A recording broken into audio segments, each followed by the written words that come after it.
হেরফের করার সুযোগ থাকে, এই জায়গাটাতে হাত দেওয়ার অনেক সুযোগ আছে, যেটা নিয়ে আমরা এই ফুল ভিডিওটাতে কথা বলবো।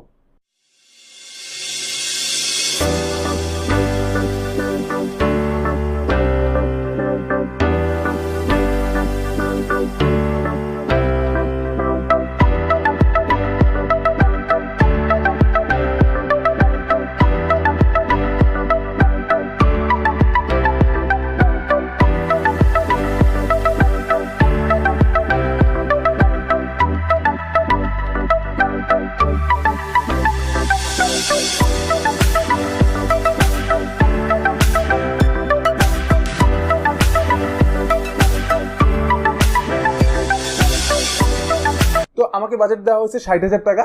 বলা হয়েছে ভাই আমাকে একটা বেস্ট লুকসের পিসি লাগবে, যেটার সাথে পারফরমেন্সটাও মোটামুটি পারফরমেন্সের মধ্যে একটা মানে মিড লেভেলের একটা পিসি।